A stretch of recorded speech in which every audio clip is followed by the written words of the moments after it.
Good morning, everyone. I wanted to hop on and talk about a call I had yesterday with a client. So we learned some good things together, and I wanted to share those with you now. Basically, his issue was he's running this viral sweepstakes, and he's just not seeing the conversion rate that he would hope. Okay, so there's a lot of views going to the pages and not a lot of conversions. So the first red flag you should have already heard, which is pages. There should only be one page. And what was happening was they were sending all of the traffic to this separate landing page that was designed with the whole separate landing page builder. Sure, it was very pretty. It had a lot of branding. They talked a lot about their team, a lot of pictures of them and the team. And in fact, it was just too much branding. I think the page was too long, and it really needed to get right to the point. And I advised them to do away with that page completely and move only the required elements over to the campaign page hosted in the software itself, as you're used to seeing. So basically, when people come to a campaign, whether it's a contest or a sweepstakes, they really need to have answers to the what and the why, and they need it very quickly because they're just scanning that, making sure they're in the right place, and they don't need to bail. Okay, so the why is super important, and the main one is basically, am I safe here, and is this worth my time? So the whys are basically, why should I trust this person with my data? If you're asking them to submit something like personal data. And the second thing is like, why is this worth it for me? Like, is this even worth my time? Why am I here? The what's are the two big ones are basically, what is this? This contest, sweepstakes, are they trying to sell me something? And the second what that their brain is trying to figure out is, what do I do next? Like, what is this person asking me to do? So you need to be very clear with those things.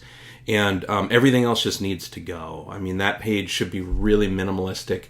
As far as your branding, everybody wants to load it up with branding, but the only branding I think that you should do is your logo and maybe a tagline. So if you have a tagline that describes what you do, great.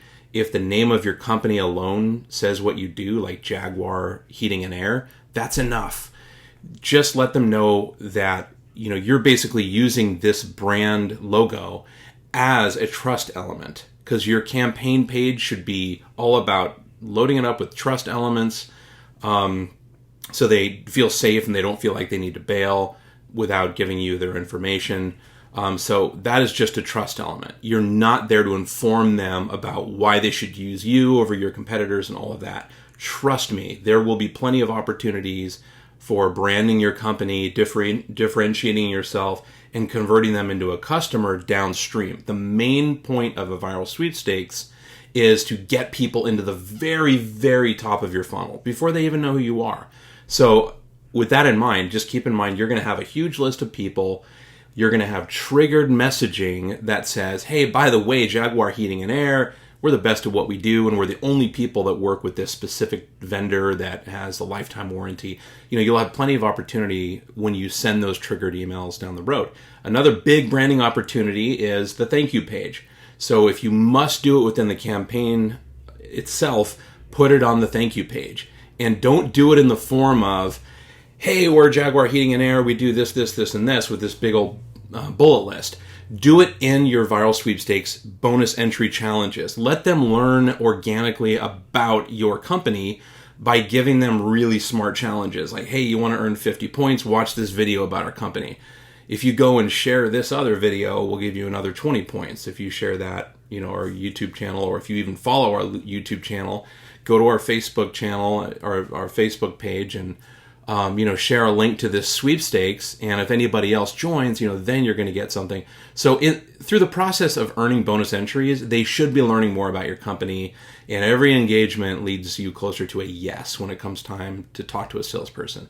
But don't think of these leads as qualified leads. These are just leads in your database.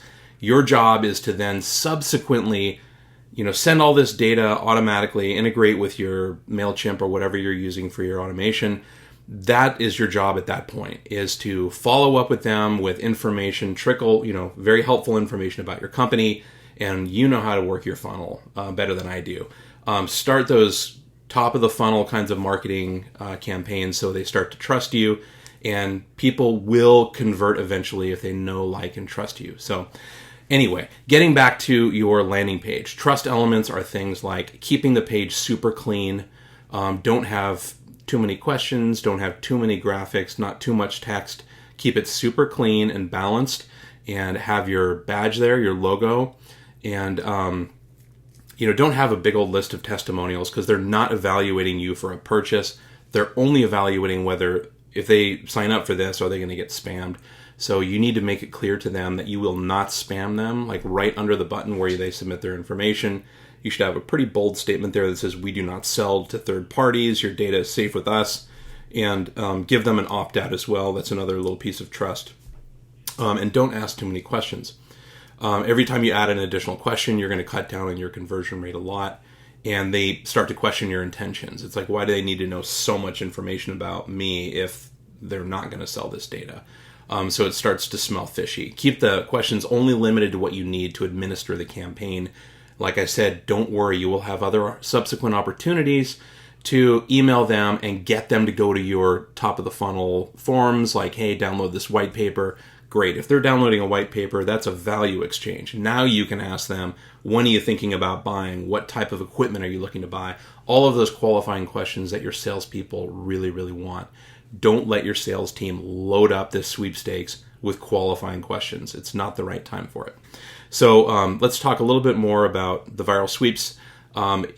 We've talked a little bit about the why.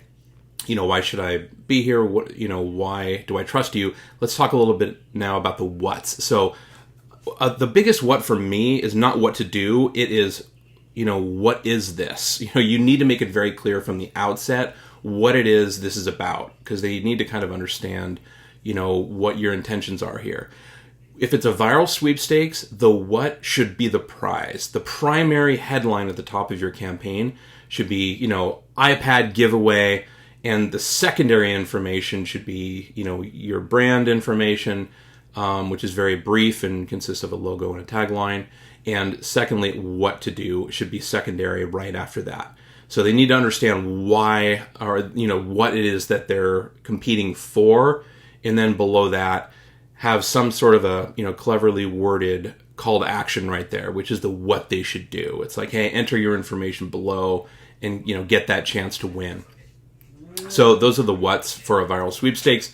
I will briefly talk now about contests. If it's a contest, the primary information at the very top in the headline should actually be what the theme of the contest is, instead of what the prize is. So the secondary thing would be, let's take Halloween, for example, Halloween photo contest. And then the secondary call to action is still what to do, and it's also conveying a little more of that theme. It's like, hey, show us your best pumpkin carving, and vote for your favorite to win an iPad. So you're kind of incorporating the prize in with the call to action there, the secondary call to action, in a very clever way. Keep it concise. And, the theme should be the entire background, all the visuals, the fonts you use. Maybe it's a spooky font. So getting back to the viral sweepstakes, just a reminder, your prize is really the headline here, because the giveaway is all about them winning that prize. And the secondary part is what to do. I want to also state that it's great to have a theme. I'm not saying you can't have a theme for your viral sweepstakes, but the theme should always be secondary. Go ahead and give it that, Halloween themed background and font and all of that treatment, but it should still say win an iPad or, iPad giveaway as your primary information up there. So there you have it. Now you know the whys and the whats of what your page should be conveying. Keep it super simple, keep it clean, and remember, on subsequent steps, that's when you're going to get your branding all done. Things like contests, always remember why you're running these. If your primary goal is to load up your list that you can eventually convert to a qualified list for your sales team, or maybe your e-commerce company will use emails to convert. Loading up that list with as many contacts as possible is the main purpose of a viral sweepstakes. Secondary purpose of that would be all of those challenges that you add will give you a lot of social engagement and even some opportunities to engage with your brand. So it is strengthening your branding as well. The main reason to run a contest is if you already have a database of people and you want to engage them. Email them constantly about your contest while it's running. After people enter, continue to engage them, because this is a great way to brand your product, give your product and your company and your brand some personality. Show them that you've got all this user-generated content, which really brings up a lot of trust in their mind about, it's like, wow, all these people cared enough to submit a photograph, and they all seem really excited. There's just generate excitement around your brand. So that's the main purpose of the contests. Good luck. If you have any questions, go to our Facebook page and let's discuss. Thanks a lot.